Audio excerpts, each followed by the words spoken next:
ग्रामीण भागातील अनुसूचित समाजातील स्मशानभूमीचा हा विषय याआधीही मी मांडला होता। आज ग्रामीण भागातील अनुसूचित समाजातील स्मशानभूमीचा ज्वलंत समस्या याबाबत धोरणात्मक निर्णयही पुरोगामी म्हणणाऱ्या महाराष्ट्रात मागासवर्गीय समाजाच्या मृत्यूनंतर गावातील सार्वजनिक स्मशानभूमीत अंत्यसंस्कार विधी करण्याचा मूलभूत हक्क नाकारला जातोय आणि हा नाकारला गेला आणि अनेक घटनाही अशा घडल्यात की 13 जूनला बुलढाणा जिल्ह्यातील उमरखेड तालुक्यात पिंपळदरी या गावात एका 19 वर्षीय बौद्ध समाजातील मुलीवर स्मशानभूमीत अंत्यसंस्कारात मनाई करण्यात आली।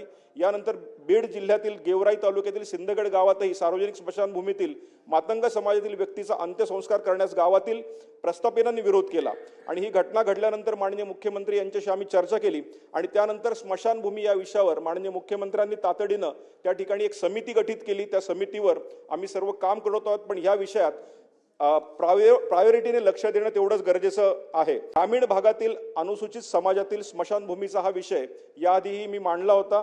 आज ग्रामीण भागातील अनुसूचित समाजातील स्मशानभूमीचा ज्वलंत समस्या याबाबत धोरणात्मक निर्णयही पुरोगामी म्हणणाऱ्या महाराष्ट्रात मागासवर्गीय समाजाच्या मृत्यूनंतर गावातील सार्वजनिक स्मशानभूमीत अंत्यसंस्कार विधी करण्याचा मूलभूत हक्क नाकारला जातोय आणि हा नाकारला गेला आणि अनेक घटनाही अशा घडल्यात की 13 जूनला बुलढाणा जिल्ह्यातील उमरखेड तालुक्यात पिंपळदरी या गावात एका 19 वर्षीय बौद्ध समाजातील मुलीवर स्मशानभूमीत अंत्यसंस्कारात मनाई करण्यात आली।